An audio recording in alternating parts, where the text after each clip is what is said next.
नमस्ते, मैं चंद्रशेखर आप सभी को मैं अपने चैनल डिलीजेंट एकेडमी में स्वागत करता हूं।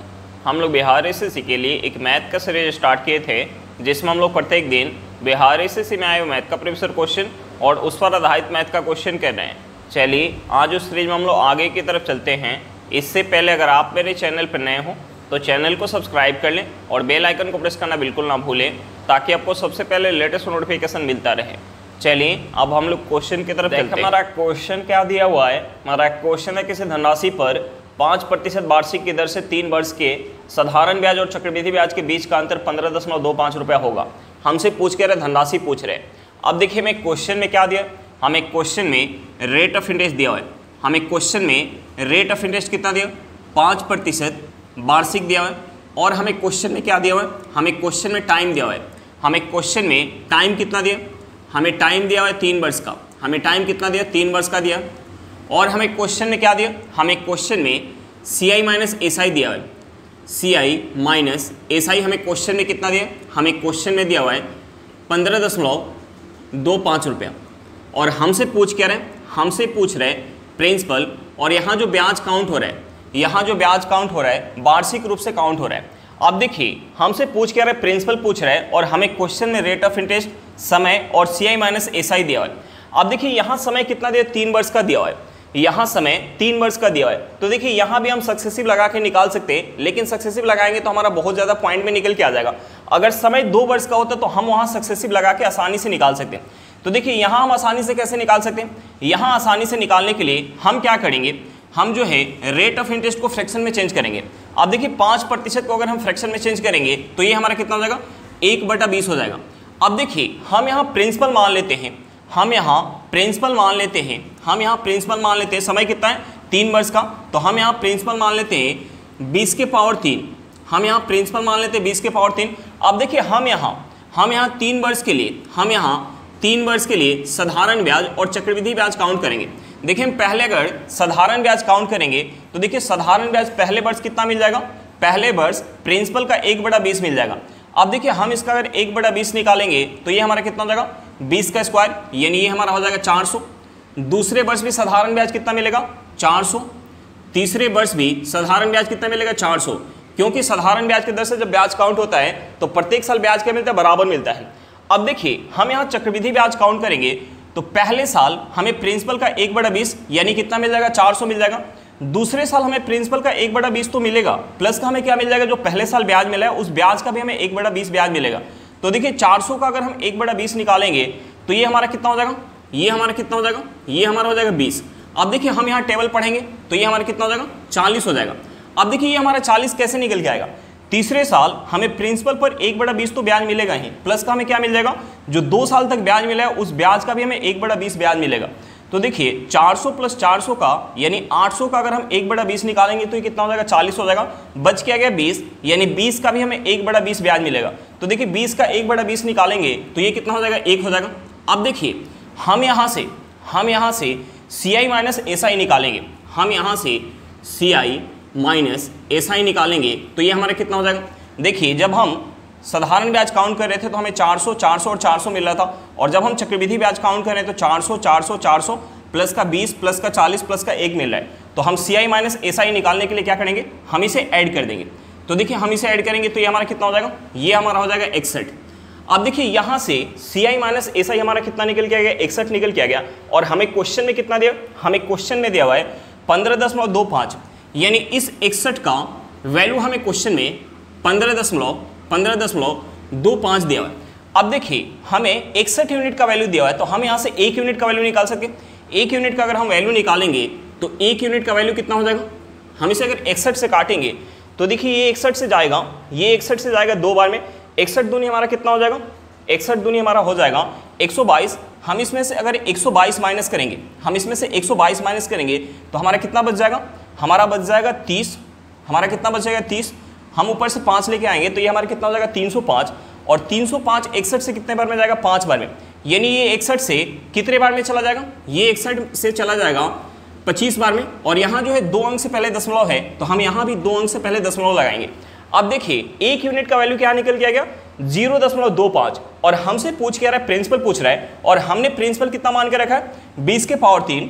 20 के पावर 3 को हम कितना लिख सकते हैं, 20 के पावर 3 को हम लिख सकते हैं, 20 के पावर 3 को हम लिख सकते हैं 8000। अब देखिए मैं एक यूनिट का वैल्यू पता है तो हम यहाँ से 8000 का वैल्यू निकाल सकते हैं। 8000 यूनिट का वैल्यू कितना हो जाएगा, 8000 यूनिट का वैल्यू कितना हो जाएगा, एक यूनिट का वैल्यू कितना है 0.25। तो देखिए हम यहाँ 8000 का वैल्यू निकालेंगे तो हम इसमें अगर 8000 से गुना करेंगे तो देखिए 25 में अगर हम 8 से गुना करेंगे तो ये हमारा कितना हो जाएगा 200 और 200 पे हमारा 3 जीरो आएगा और यहाँ 2 अंक से पहले दशमलव है तो हम 2 अंक से पहले दशमलव लगाएंगे तो ये हमारा कितना हो जाएगा, ये हमारा हो जाएगा 200 पे 3 जीरो आएगा और 2 अंक से पहले दशमलव लगाएंगे तो यहाँ से हमारा प्रिंसिपल कितना निकल के आ गया, यहाँ से हमारा प्रिंसिपल निकल के आ गया 2000 रुपया। हमारा प्रिंसिपल कितना निकल के आ गया, 2000 रुपये निकल के आ गया। हमारा आंसर कितना निकल के आ गया, 2000 रुपये निकल के आ गया। चलिए क्वेश्चन समझ में आ गया होगा, नेक्स्ट क्वेश्चन पे चलते हैं। हमारा क्वेश्चन क्या दिया हुआ है, हमारा क्वेश्चन है 15% वार्षिक साधारण ब्याज दर पर एक निश्चित राशि 2 वर्ष बाद 13,650 रुपये हो जाती है। समान अर्धवार्षिक चक्रवृद्धि ब्याज दर पर वह राशि 1 वर्ष बाद कितनी हो जाएगी। हमसे पूछ क्या रहे, हमसे पूछ रहे हैं चक्रवृद्धि ब्याज के दर पर 1 वर्ष बाद का हमसे अमाउंट पूछ रहे हैं। तो देखिए अमाउंट निकालने के लिए हमें सबसे पहले प्रिंसिपल निकालना होगा। अब देखिए हमें क्वेश्चन में क्या दिया, हमें क्वेश्चन में साधारण ब्याज के दर पर हमें अमाउंट दिया है। हमें क्वेश्चन में अमाउंट कितना दिया, हमें अमाउंट दिया हुआ है 13,650 रुपये। और हमें क्वेश्चन में क्या दिया, हमें क्वेश्चन में रेट ऑफ इंटरेस्ट दिया हुआ है। हमें क्वेश्चन में रेट ऑफ इंटरेस्ट 15% वार्षिक दिया। और हमें क्वेश्चन में क्या दिया, हमें क्वेश्चन में टाइम दिया हुआ है। हमें टाइम कितना दिया, हमें टाइम दिया है 2 वर्ष का। टाइम कितना दिया, टाइम दिया है 2 वर्ष का। अब देखिए हमें अमाउंट पता है, हमें रेट ऑफ इंटरेस्ट पता है और हमें टाइम पता है और हमें ये पता है कि यहाँ जो ब्याज काउंट हो रहा है साधारण ब्याज के दर से ब्याज काउंट हो रहा है तो हम यहाँ प्रिंसिपल निकाल सकते हैं। अब देखिए जब ब्याज साधारण ब्याज के दर से काउंट होता है तो हमें प्रत्येक साल ब्याज क्या मिलता है, बराबर मिलता है। यानी यहाँ रेट ऑफ इंटरेस्ट कितना है 15% है तो हमें पहले साल अगर प्रिंसिपल का 15% ब्याज मिलेगा तो दूसरे साल भी हमें प्रिंसिपल का 15% ब्याज मिलेगा। यानी 2 वर्ष में टोटल जो है एसआई कितना मिल जाएगा, 2 वर्ष में टोटल एसआई मिल जाएगा 30%। और हमसे पूछ के रहा है, प्रिंसिपल पूछ रहा है और हमें अमाउंट दिया है। तो देखिए प्रिंसिपल अपने आप में कितना होता है, प्रिंसिपल अपने आप में होता है 100%। प्रिंसिपल अपने आप में कितना होता है, 100% होता है। अब देखिए हमें साधारण ब्याज पता है और हमें प्रिंसिपल पता है तो हम यहाँ से अमाउंट निकाल सकते हैं। अमाउंट निकालने के लिए हम क्या करेंगे, साधारण ब्याज को प्रिंसिपल में ऐड करेंगे तो यहाँ से अमाउंट कितना हो जाएगा, यहाँ से अमाउंट कितना हो जाएगा, यहाँ से अमाउंट हो जाएगा 130%। और हमें क्वेश्चन में अमाउंट कितना दिया है, हमें क्वेश्चन में अमाउंट दिया हुआ है 13,650 रुपये। यानी 130% का वैल्यू हमें क्वेश्चन में 13,650 रुपये दिया हुआ है। अब देखिए हमें 130% का वैल्यू दिया हुआ है तो हम यहाँ से 1% का वैल्यू निकाल सकते हैं। 1% का वैल्यू कितना हो जाएगा, हम इसे अगर 130 से काटेंगे तो 1 जीरो से हमारा 1 जीरो कट जाएगा। 13 से इसे काटेंगे तो ये 13 से जाएगा एक बार में 0, 5 बार में। यानी 1% का वैल्यू हमारा कितना निकल के आ गया, 105 रुपया। तो देखिए हम यहाँ से 100% यानी प्रिंसिपल निकाल सकते हैं। 100% का वैल्यू कितना हो जाएगा, 100% का वैल्यू हो जाएगा 10,500 रुपया। यहाँ से हमारा प्रिंसिपल कितना निकल के आ गया, 10,500 रुपया। अब देखिए हमसे पूछ क्या रहे, हमसे पूछ रहे 1 वर्ष बाद का अमाउंट पूछ रहे हैं और यहाँ जो ब्याज काउंट हो रहा है चक्रवृद्धि ब्याज के दर से अर्धवार्षिक रूप से ब्याज काउंट हो रहा है। अब देखिए मैं क्वेश्चन में रेट ऑफ इंटरेस्ट क्या दिया, 15% वार्षिक। तो देखिए 15% वार्षिक रेट ऑफ इंटरेस्ट दिया हुआ है तो जब ब्याज अर्धवार्षिक रूप से काउंट होगा तो 1 वर्ष में ब्याज कितना मिल रहा है, प्रिंसिपल का 15% तो आधा वर्ष में कितना मिल जाएगा, आधा वर्ष में मिल जाएगा इसका आधा यानी 15/2% ब्याज मिल जाएगा। अब देखिए हम इसे अगर फ्रैक्शन में चेंज करेंगे, हम इसे अगर फ्रैक्शन में चेंज करेंगे तो ये हमारा कितना हो जाएगा, इसे फ्रैक्शन में चेंज करेंगे तो ये हमारा हो जाएगा, देखिए 15% को फ्रैक्शन में चेंज करते हैं तो ये हमारा कितना होता है, ये हमारा होता है 3/20। तो देखिए हम इसे अगर चेंज करेंगे तो ये हमारा हो जाएगा 3/40। अब देखिए हमें प्रिंसिपल पता है, हमें प्रिंसिपल पता है और हमें रेट ऑफ इंटरेस्ट पता है और टाइम कितना है, 1 वर्ष का। तो देखिए 1 वर्ष में अर्धवार्षिक रूप से अगर ब्याज काउंट होगा तो ब्याज कितना बार काउंट होगा, 2 बार ब्याज काउंट होगा। तो देखिए हम यहाँ से अमाउंट निकाल सकें, यहाँ से अमाउंट निकालेंगे तो अमाउंट कितना हो जाएगा, प्रिंसिपल कितना है, प्रिंसिपल है 10,500 रुपया। तो इसका हो जाएगा पहले वर्ष होगा, इसका पहले वर्ष हो जाएगा, पहले वर्ष इसका हो जाएगा 43/40 और दूसरे वर्ष इसका हो जाएगा 43/40। अब देखिए हम इसे सॉल्व करेंगे तो यहाँ से हमारा क्या निकल के आ जाएगा, यहाँ से हमारा यहाँ से हमारा अमाउंट निकल के आ जाएगा। देखिए यहाँ से हमारा 2 जीरो से 2 जीरो कट जाएगा, यहाँ से हमारा 2 जीरो से 2 जीरो कट जाएगा। अब देखिए हम इसे सॉल्व करेंगे तो यहाँ से हमारा लगभग में निकल के आ जाएगा, लगभग में निकल के आ जाएगा 12,134 रुपया। यानी यहाँ से हमारा अमाउंट कितना निकल के आ गया, यहाँ से हमारा अमाउंट निकल के आ गया 12,134 रुपया। हमारा आंसर कितना निकल के आ गया, 12,134 रुपये निकल के आ गया। चलिए क्वेश्चन समझ में आया होगा, नेक्स्ट क्वेश्चन पे चलते हैं। हमारा क्वेश्चन क्या दिया हुआ है, हमारा क्वेश्चन है ए और बी मिलकर एक कार्य को 50 घंटे में पूरा कर सकते हैं, बी और सी मिलकर उसी कार्य को 75 घंटे में कर सकते हैं और ए और सी मिलकर उसी कार्य को 25 घंटे में कर सकते हैं। वह समय ज्ञात करें जिसमें ए, बी और सी मिलकर कार्य पूरा करेंगे। तो देखिए हम सबसे पहले क्या करेंगे, जो यहाँ हमारा समय दिया हुआ है हम उस समय का एलसीएम निकालेंगे। देखिए हमारा समय क्या दिया, हमारा समय दिया 50 घंटे, दूसरा समय क्या दिया 75 घंटे और तीसरा समय क्या दिया 25 घंटे। तो हम सबसे पहले तीनों समय का एलसीएम निकालेंगे, हम सबसे पहले तीनों समय का एलसीएम निकालेंगे। अब देखिए 50, 75 और 25 का एलसीएम निकालेंगे तो एलसीएम कितना हो जाएगा, एलसीएम हो जाएगा 150। अब देखिए हम टोटल काम को मान लेते हैं, टोटल काम को मान लेते हैं 150 यूनिट। अब देखिए 150 यूनिट काम, 150 यूनिट काम जब a प्लस बी, जब a प्लस बी मिलके कर रहे हैं तो कितना समय लग रहा है, 50 घंटे का समय लग रहा है। 150 यूनिट काम, 150 यूनिट काम जब b प्लस सी मिलके कर रहे हैं तो कितना समय लग रहा है, 75 घंटे का समय लग रहा है। कितना समय लग रहा है, 75 घंटे का समय लग रहा है।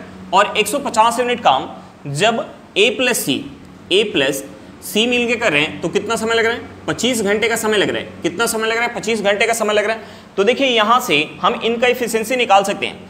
अब देखिए a प्लस बी 50 घंटे में 150 यूनिट काम कर रहा है तो 1 घंटे में कितना काम कर रहा होगा, 1 घंटे में 3 यूनिट काम कर रहा होगा। अब देखिए b प्लस सी 75 घंटे में 150 यूनिट काम कर रहा है तो 1 घंटे में कितना काम कर रहा होगा, 1 घंटे में 2 यूनिट काम कर रहा होगा। अब देखिए a प्लस सी 25 घंटे में 150 यूनिट काम कर रहा है तो 1 घंटे में कितना काम कर रहा होगा, 1 घंटे में 6 यूनिट काम कर रहा होगा, 1 घंटे में 6 यूनिट काम कर रहा होगा। अब देखिए यहाँ से हमारा निकल के आ गया कि a प्लस बी का एफिशिएंसी कितना है, 3 यूनिट, b प्लस सी का एफिशिएंसी कितना है, 2 यूनिट और a प्लस सी का एफिशिएंसी कितना है, 6 यूनिट। तो देखिए हम यहाँ से a प्लस बी प्लस सी का एफिशिएंसी निकाल सकते हैं। देखिए a प्लस बी प्लस सी का एफिशिएंसी निकालने के लिए हम क्या करेंगे, इन तीनों का एफिशिएंसी ऐड करेंगे तो यहाँ से हमारा क्या हो जाएगा, 2a, 2b और 2c हो जाएगा। यानी हम इन तीनों का एफिशिएंसी ऐड करके उसमें हम अगर हम 2 से भाग देंगे तो हमारा क्या निकल के आ जाएगा, a प्लस बी प्लस सी का एफिशिएंसी निकल के आ जाएगा।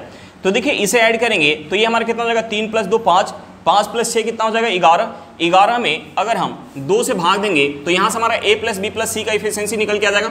यानी a प्लस बी प्लस सी का एफिशिएंसी हो जाएगा 11/2, 11/2 हो जाएगा। अब देखिए हमसे पूछ क्या रहा है, हमसे पूछ रहा है कि अगर तीनों मिलकर उस काम को करेंगे तो काम को पूरा करने में कितना समय लगेगा।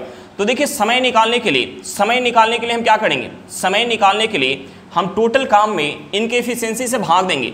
तो देखिए 150 में अगर हम भाग देंगे 11/2 से तो ये हमारा 2 ऊपर चला जाएगा। यानी यहाँ से हमारा हो जाएगा 2 से अगर हम 150 में गुणा करेंगे तो ये हमारा हो जाएगा 300/11 घंटा। यहाँ से हमारा आंसर क्या निकल के आ गया, यहाँ से हमारा आंसर निकल के आ गया 300/11 घंटा। चलिए क्वेश्चन समझ में आ गया होगा, नेक्स्ट क्वेश्चन पे चलते हैं। हमारा क्वेश्चन क्या दिया हुआ है, हमारा क्वेश्चन है ए, बी और सी अकेले अकेले काम को क्रमशः 24 दिन, 16 दिन और 32 दिन में पूरा कर सकते हैं। यदि ए और सी कार्य शुरू करते हैं और 6 दिनों तक कार्य करके छोड़ देते हैं तो शेष कार्य को पूरा करने के लिए अकेले बी को कितने दिन लगेंगे। तो देखिए यहाँ हम सबसे पहले क्या करेंगे, जो समय हमारा दिया हुआ है हम उस समय का एलसीएम निकालेंगे। देखिए हमारा समय क्या दिया, हमारा समय दिया 24 दिन, दूसरा समय दिया 16 दिन और तीसरा समय दिया 32 दिन। तो हम सबसे पहले तीनों समय का एलसीएम निकालेंगे, हम सबसे पहले तीनों समय का एलसीएम निकालेंगे। अब देखिए 24, 16 और 32 का हम एलसीएम निकालेंगे तो एलसीएम कितना हो जाएगा, एलसीएम हो जाएगा 96। अब देखिए हम टोटल काम को मान लेते हैं 96 यूनिट, हम टोटल काम को मान लेते हैं 96 यूनिट। अब देखिए 96 यूनिट काम जब ए कर रहे हैं, 96 यूनिट काम जब ए कर रहे हैं तो कितना समय लग रहा है, 24 दिन का समय लग रहा है। 96 यूनिट काम जब बी कर रहे हैं तो कितना समय लग रहा है, बी कर रहा है तो 16 दिन का समय लग रहा है। और जब सी कर रहा है तो कितना समय लग रहा है, 32 दिन का समय लग रहा है। अब देखिए यहाँ से हम तीनों का एफिशिएंसी निकाल सकते हैं। अब देखिए ए जो है 24 दिन में 96 यूनिट काम कर रहा है तो एक दिन में कितना काम कर रहा होगा, एक दिन में 4 यूनिट काम कर रहा होगा। अब देखिए बी जो है 16 दिन में 96 यूनिट काम कर रहा है तो एक दिन में कितना काम कर रहा होगा, एक दिन में 6 यूनिट काम कर रहा होगा। अब देखिए सी जो है 32 दिन में 96 यूनिट काम कर रहा है, तो एक दिन में कितना काम कर रहा होगा, एक दिन में 3 यूनिट काम कर रहा होगा। अब देखिए हमें क्वेश्चन में आगे क्या दिया हुआ है, हमें क्वेश्चन में आगे दिया हुआ है कि यदि ए और सी कार्य शुरू करते हैं और 6 दिनों तक कार्य करते हैं, तो देखिए ए प्लस सी अगर 6 दिन काम करेंगे, 6 दिन काम करेंगे तो कितना काम हो पाएगा। ए जो है एक दिन में 4 यूनिट काम कर रहा है और सी एक दिन में 3 यूनिट, यानी दोनों मिलके एक दिन में 7 यूनिट काम कर रहे हैं, तो 6 दिन में कितना काम करेंगे, 7 गुने 6, ये हमारा कितना हो जाएगा, ये हमारा हो जाएगा 42। अब देखिए टोटल काम कितना है, टोटल काम है 96 यूनिट, जिसमें से ए और सी मिलकर 42 यूनिट काम कर दिए, यानी शेष काम कितना बच गया। शेष काम निकालने के लिए हम क्या करेंगे, शेष काम निकालने के लिए टोटल काम में से हम माइनस करेंगे ए और सी द्वारा किए गए काम को। तो देखिए 96 में से 42 माइनस करेंगे, 96 में से 42 माइनस करेंगे तो ये हमारा कितना हो जाएगा, ये हमारा हो जाएगा 54। अब देखिए इस 54 यूनिट काम को कौन कर रहा है, बी अकेले कर रहा है। तो देखिए बी जो है अगर अकेले 54 यूनिट काम करेगा तो 54 यूनिट काम को करने में बी को कितना समय लगेगा। बी जो है एक दिन में 6 यूनिट काम कर रहा है, तो 54 यूनिट काम करने में कितना समय लग जाएगा, 54/6, हम इसे 6 से काटेंगे तो ये 6 से कितने बार में जाएगा, 9 बार में, यानी शेष काम को पूरा करने में बी को कितना दिन लगेगा, 9 दिन लगेगा। हमारा आंसर क्या निकल गया, 9 दिन। चलिए क्वेश्चन समझ में आ गया होगा, नेक्स्ट क्वेश्चन पे चलते हैं। हमारा क्वेश्चन क्या दिया हुआ है, हमारा क्वेश्चन है 2 नल ए और बी अकेले एक टंकी को क्रमशः 10 मिनट और 12 मिनट में भर सकते हैं। यदि एक निकास नल सी को खोल दिया जाए और सभी नल एक साथ कार्य करे तो वही टंकी 15 मिनट में भर जाएगी। नल सी को अकेले उसी टंकी को खाली करने में कितना समय लगेगा। तो देखिए हम यहाँ सबसे पहले क्या करेंगे, जो यहाँ हमारा समय दिया हुआ है हम उस समय का एलसीएम निकालेंगे। देखिए हमारा समय क्या दिया हुआ है, हमारा समय दिया 10 मिनट, दूसरा समय दिया 12 मिनट और तीसरा समय दिया 15 मिनट। तो हम सबसे पहले तीनों समय का एलसीएम निकालेंगे, हम सबसे पहले तीनों समय का एलसीएम निकालेंगे। अब देखिए हम यहाँ एलसीएम निकालेंगे 10, 12 और 15 का, तो एलसीएम कितना हो जाएगा, एलसीएम हो जाएगा 60। अब देखिए हम यहाँ टंकी की धारिता मान लेते हैं, हम यहाँ टंकी की धारिता मान लेते हैं 60 यूनिट। अब देखिए 60 यूनिट पानी जब अकेले ए भर रहा है, जब अकेले ए भर रहा है तो कितना समय लग रहा है, 10 मिनट का समय लग रहा है। 60 यूनिट पानी जब अकेले बी भर रहा है तो कितना समय लग रहा है, बी भर रहा है तो कितना समय लग रहा है, 12 मिनट का समय लग रहा है। और 60 यूनिट पानी जब ए बी माइनस सी, देखिए हम यहाँ माइनस क्यों लगा रहे हैं, क्योंकि सी जो है टंकी से पानी खाली करने का काम कर रहा है, यानी नेगेटिव काम कर रहे हैं, इसलिए हम यहाँ नेगेटिव का सिंबल लगा रहे हैं।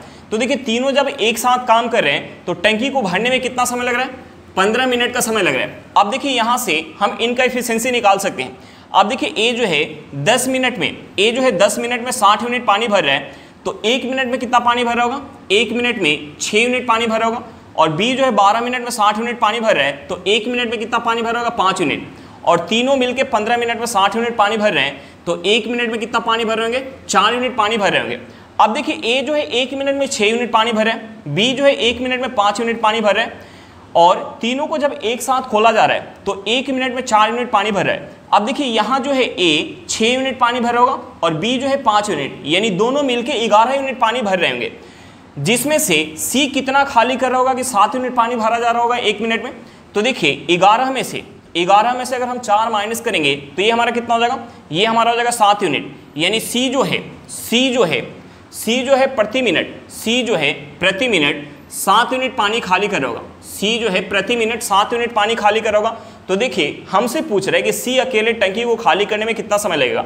टंकी का धारिता कितना है, 60 यूनिट। अब देखिए 60 यूनिट पानी अगर खाली करेगा 7 यूनिट की एफिशिएंसी के साथ तो कितना समय लग जाएगा, 60/7 मिनट। हम इसे क्या लिख सकते हैं, हम इसे लिख सकते हैं, इसे अगर हम 7 से काटेंगे तो 7 8 56, ये हमारा हो जाएगा 8 सही 4/7 मिनट।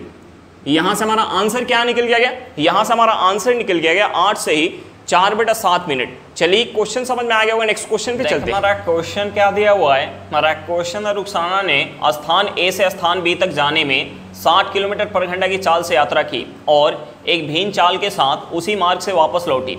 यदि इस दो तरफा यात्रा के दौरान रुखसाना की कुल औसत चाल 48 किलोमीटर पर घंटा थी, तो स्थान बी से स्थान ए की ओर यात्रा करते समय उसकी चाल क्या थी। अब देखिए हमें क्वेश्चन में क्या दिया है, हमें क्वेश्चन में एक स्पीड दिया है और हमें क्वेश्चन में एवरेज स्पीड दिया हुआ है और हमसे दूसरा स्पीड पूछ रहे हैं और दोनों स्पीड से बराबर दूरी तय की जा रही है। अब देखिए जब दोनों स्पीड से बराबर दूरी तय की जाती है तो एवरेज स्पीड का फॉर्मूला क्या होता है? एवरेज स्पीड का फॉर्मूला होता है, हमने मान लिया कि एक स्पीड x किलोमीटर पर घंटा है और दूसरा स्पीड y किलोमीटर पर घंटा है, तो फॉर्मूला क्या होता है? 2 गुने x गुने y बटा क्या होता है? x प्लस y होता है। अब देखिए हमें क्वेश्चन में एवरेज स्पीड दिया हुआ है, हमें क्वेश्चन में एवरेज स्पीड कितना दिया? 48 किलोमीटर पर घंटा। और हमें क्वेश्चन में क्या दिया? हमें क्वेश्चन में एक स्पीड दिया 60 किलोमीटर पर घंटा। तो देखिए यहाँ से हमारा हो जाएगा 2 गुने 60 गुने दूसरा स्पीड हमें निकालना है, ये हमारा हो जाएगा 60 प्लस वाई। अब देखिए यहाँ से अगर हम क्रॉस गुना करेंगे, यहाँ से हम क्रॉस गुना करेंगे तो ये हमारा हो जाएगा 48 वाई प्लस 60 गुने 48 इक्वल टू ये हमारा क्या हो जाएगा? ये हमारा हो जाएगा 120 वाई। अब देखिए इस 48 वाई को अगर हम इस साइड लेके आ जाए, तो हमारा प्लस में तो माइनस में हो जाएगा। तो देखिए 120 वाई में से अगर हम 48 वाई माइनस करेंगे तो ये हमारा कितना हो जाएगा? ये हमारा हो जाएगा 72 वाई। ये हमारा हो जाएगा 72 वाई इक्वल टू क्या हो जाएगा? 60 गुने 48। अब देखिए हम इसे अगर 12 से काटेंगे तो 12 से 72 जाएगा 6 बार में, 48 कितने बार में जाएगा? 4 बार में, 6 से 60 कितने बार में जाएगा? 10 बार में। यहाँ से हमारा y इक्वल टू क्या निकल के आ गया? y इक्वल टू निकल के आ गया 40, यानी दूसरा स्पीड निकल के आ गया 40 किलोमीटर पर घंटा। हमारा आंसर कितना निकल के आ गया? 40 किलोमीटर पर घंटा। चलिए क्वेश्चन समझ में आ गया होगा, नेक्स्ट क्वेश्चन पे चलते हैं। हमारा क्वेश्चन क्या दिया हुआ है? हमारा क्वेश्चन है ए ने 4 किलोमीटर पर घंटे की गति से चलना शुरू किया और 4 घंटों के बाद उसी स्थान से बी ने उसी दिशा में 10 किलोमीटर पर घंटे की गति से साइकिल से जाना शुरू किया। आरंभिक स्थान से कितनी दूरी तय करने के बाद बी ए को पकड़ पाएगा? हमसे पूछ के रहे, दूरी पूछ रहे। तो देखिए दूरी निकालने के लिए हमें सबसे पहले निकालना होगा कि बी जो है ए को कितना समय में पकड़ पा रहा है। देखिए हमें समय अगर पता चल जाएगा तो हम दूरी निकाल पाएंगे, क्योंकि हमें क्वेश्चन में बी का स्पीड दिया हुआ है। अब देखिए हमें क्वेश्चन में दिया कि ए जो है 4 किलोमीटर पर घंटा की स्पीड से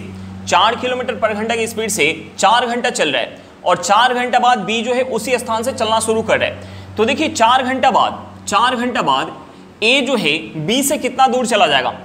ए जो है 4 किलोमीटर पर घंटा की स्पीड से जा रहा है, तो 4 घंटा में बी से कितना दूर चला जाएगा? 16 किलोमीटर दूर चला जाएगा। आप देखिए दोनों के बीच का दूरी कितना है? 16 किलोमीटर है। दोनों के बीच का दूरी कितना है? 16 किलोमीटर है। अब देखिए ए जो है 4 किलोमीटर पर घंटा की स्पीड से जा रहा है और बी जो है 10 किलोमीटर पर घंटा की स्पीड से जा रहा है और दोनों जो है एक ही दिशा में जा रहे हैं। तो हम यहाँ से अगर दोनों का रिलेटिव स्पीड निकालेंगे तो यहाँ रिलेटिव स्पीड निकालने के लिए हम क्या करेंगे? दोनों का स्पीड माइनस करेंगे। तो देखिए 10 किलोमीटर पर घंटा में से 4 किलोमीटर पर घंटा माइनस करेंगे, 10 किलोमीटर पर घंटा में से 4 किलोमीटर पर घंटा माइनस करेंगे तो ये हमारा हो जाएगा 6 किलोमीटर पर घंटा। अब देखिए दोनों के बीच का हमें दूरी पता है, दोनों का हमें रिलेटिव स्पीड पता है, तो हम यहाँ से पकड़े जाने का समय निकाल सकते हैं। समय निकालने के लिए हम क्या करेंगे? समय निकालने के लिए दूरी में हम स्पीड से भाग देंगे तो यहाँ से हमारा समय निकल के आ जाएगा। अब देखिए हम इसे अगर 2 से काटेंगे तो ये 2 से कितने बार में जाएगा? ये 2 से जाएगा 8 बार में और 6 चला जाएगा 3 बार में, यानी यहाँ से समय निकल के आ गया 8/3 घंटा। अब देखिए हमारा समय निकल के आ गया कि B जो है A को 8/3 घंटा में पकड़ लेगा। अब देखिए B का हमें समय पता चल गया और हमें क्वेश्चन में B का स्पीड दिया हुआ है, तो हम यहाँ से दूरी निकाल सकते हैं। दूरी निकालने के लिए हम क्या करेंगे? स्पीड में समय से गुना करेंगे, तो यहाँ से दूरी कितना हो जाएगा? यहाँ से दूरी हो जाएगा 10 गुने 8/3 किलोमीटर। अब देखिए हम यहाँ से इसे लिख सकते हैं 80/3 किलोमीटर। अब देखिए हम इसे और क्या लिख सकते हैं? हम इसे और लिख सकते हैं, अगर इसे हम 3 से काटेंगे तो ये 3 से जाएगा 2 बार में, हाथ में 2, ये हमारा हो जाएगा 20 जाएगा 3 से 6 बार में, हाथ में 2/3 किलोमीटर। यानी यहाँ से दूरी क्या निकल के आ गया? दूरी निकल के आ गया 26 सही 2/3 किलोमीटर, यानी 26 सही 2/3 किलोमीटर आरंभिक बिंदु से चलने के बाद बी जो है ए को पकड़ लेगा। चलिए क्वेश्चन समझ में आ गया होगा, नेक्स्ट क्वेश्चन पे चलते हैं। देखिए हमारा क्वेश्चन क्या दिया हुआ है? हमारा क्वेश्चन एक नाव धारा के अनुकूल 65 किलोमीटर की दूरी 5 घंटे में तय करती है, जबकि धारा प्रतिकूल समान दूरी 13 घंटे में तय करती है। स्थिर जल में नाव की चाल क्या है? हमसे पूछ के रहे, स्थिर जल में नाव की चाल पूछ रहे हैं। तो देखिए हमने मान लिया कि स्थिर जल में नाव की जो चाल है x किलोमीटर पर घंटा है और धारा की जो चाल है y किलोमीटर पर घंटा है। अब देखिए जब नाव धारा के अनुकूल जाएगी तो उस केस में क्या होगा, नाव का स्पीड और धारा का स्पीड ऐड हो जाएगा, यानी धारा के अनुकूल का स्पीड क्या हो जाएगा x प्लस वाई किलोमीटर पर घंटा। और हमें क्वेश्चन में धारा के अनुकूल दिया होगा कि 65 किलोमीटर दूरी जाने में 5 घंटे का समय लग रहा है, यानी यहाँ से स्पीड निकालेंगे तो स्पीड निकालने के लिए दूरी में समय से भाग देंगे, तो 65 में 5 से भाग देंगे तो ये हमारा कितना हो जाएगा, ये हमारा हो जाएगा 13 किलोमीटर पर घंटा। अब देखिए जब नाव धारा के प्रतिकूल जाएगी तो उस केस में क्या होगा, नाव का स्पीड और धारा का स्पीड माइनस हो जाएगा, यहाँ से स्पीड क्या हो जाएगा x माइनस वाई किलोमीटर पर घंटा। और हमें क्वेश्चन में दिया कि धारा के प्रतिकूल 65 किलोमीटर जाने में 13 घंटा का समय लग रहा है, यानी हमें क्वेश्चन में दूरी दिया हुआ है और समय दिया हुआ है, तो हम यहाँ से स्पीड निकाल सकते हैं। स्पीड निकालेंगे तो देखिए 65 में 13 से भाग देंगे तो यहाँ से हमारा हो जाएगा 5 किलोमीटर पर घंटा, यहाँ से हमारा हो जाएगा 5 किलोमीटर पर घंटा। अब देखिए हमसे पूछ रहे हैं शांत जल में नाव की चाल यानी x का वैल्यू पूछ रहे हैं। अब देखिए यहाँ से हमारा 2 इक्वेशन निकल के आ गया, तो हम इन दोनों इक्वेशन से x और y का मान निकाल सकते हैं। देखिए x का मान निकालने के लिए हम क्या करेंगे, इन दोनों इक्वेशन को आपस में ऐड करेंगे, तो यहाँ से हमारा प्लस का y और माइनस का y कट जाएगा, ये हमारा हो जाएगा 2x इक्वल टू, हम इसे ऐड करेंगे तो ये हमारा हो जाएगा 18 किलोमीटर पर घंटा। यहाँ से हमारा x इक्वल टू हो जाएगा 9 किलोमीटर पर घंटा, यानी स्थिर जल में नाव का स्पीड हमारा क्या निकल के आ गया, 9 किलोमीटर पर घंटा निकल के आ गया। हमारा आंसर क्या निकल के आ गया, 9 किलोमीटर पर घंटा निकल के आ गया। चलिए क्वेश्चन समझ में आ गया होगा, नेक्स्ट क्वेश्चन पे चलते हैं। हमारा क्वेश्चन क्या दिया हुआ है, हमारा क्वेश्चन यदि x के पावर 4 प्लस 1 बटा x के पावर 4 इक्वल टू 16 हो तो x स्क्वायर प्लस 1 बटा x स्क्वायर का मान क्या है। हमसे पूछ क्या रहे हैं, x स्क्वायर प्लस 1 बटा x स्क्वायर का मान पूछ रहे हैं।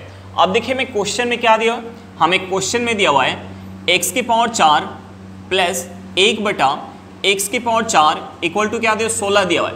तो देखिए हम यहाँ से इसे लिख सकते हैं, एक्स स्क्वायर का होल स्क्वायर प्लस 1 बटा एक्स स्क्वायर का होल स्क्वायर प्लस हम यहाँ अगर ऐड कर ले 2 गुने एक्स स्क्वायर गुने 1 बटा एक्स स्क्वायर। तो देखिए यहाँ से हमारा एक्स स्क्वायर से एक्स स्क्वायर कट जाएगा, यानी हमने इस साइड क्या ऐड कर लिया, 2 ऐड कर लिया। अब देखिए अगर हम इस साइड 2 ऐड करेंगे तो हमें इस साइड भी 2 ऐड करना होगा। तो देखिए 16 में अगर हम 2 ऐड करेंगे तो ये हमारा कितना हो जाएगा, ये हमारा हो जाएगा 18। अब देखिए ये हमारा किस फॉर्म में बन गया, a square plus b square plus 2ab के फॉर्म में बन गया, यानी हम यहाँ से a प्लस बी का होल स्क्वायर लिख सकते हैं। यहाँ से हमारा हो जाएगा एक्स स्क्वायर प्लस 1 बटा एक्स स्क्वायर का होल स्क्वायर इक्वल टू क्या हो जाएगा, 18 हो जाएगा। यहाँ से हम लिख सकते हैं एक्स स्क्वायर प्लस 1 बटा x square equal to root under 18। अब देखिए यहाँ से हमारा और क्या हो जाएगा, एक्स स्क्वायर प्लस 1 बटा एक्स स्क्वायर इक्वल टू ये हमारा हो जाएगा 3 गुने रूट 2। अब देखिए हमसे पूछ क्या रहा था, एक्स स्क्वायर प्लस 1 बटा एक्स स्क्वायर का मान पूछ रहा था, तो एक्स स्क्वायर प्लस 1 बटा एक्स स्क्वायर का मान क्या निकल के गया, 3 गुने रूट 2 निकल के आ गया। चलिए क्वेश्चन समझ में आ गया होगा, नेक्स्ट क्वेश्चन पे चलते हैं। क्वेश्चन क्या दिया हुआ है, हमारा क्वेश्चन यदि x plus y equal to 7 तथा x into y equal to 10 तो 1 बटा एक्स क्यूब प्लस 1 बटा वाई क्यूब का मान है। हमसे पूछ कर रहे 1 बटा एक्स क्यूब प्लस 1 बटा वाई क्यूब का मान पूछ रहे हैं। अब देखिए मैं क्वेश्चन में क्या दिया है, हमें क्वेश्चन में x into y equal to हमें क्वेश्चन में कितना दिया, 10 दिया है। और हमें क्वेश्चन में क्या दिया, हमें क्वेश्चन में x plus y equal to कितना दिया, x plus y equal to हमें क्वेश्चन में कितना दिया हुआ है, x plus y equal to हमें क्वेश्चन में 7 दिया हुआ है। अब देखिए हम यहाँ से अगर इसका होल स्क्वायर करेंगे तो हम यहाँ से क्या लिख सकते हैं, हम इसे लिख सकते हैं x square plus y square plus 2 गुने एक्स गुने वाई इक्वल टू 7 का स्क्वायर करेंगे तो ये हमारा कितना हो जाएगा, 49 हो जाएगा। अब देखिए x into y equal to हमें क्वेश्चन में कितना दिया, 10 दिया है, हम यहाँ 10 पुट करेंगे तो 2 गुने 10 कितना हो जाएगा, 20 हो जाएगा।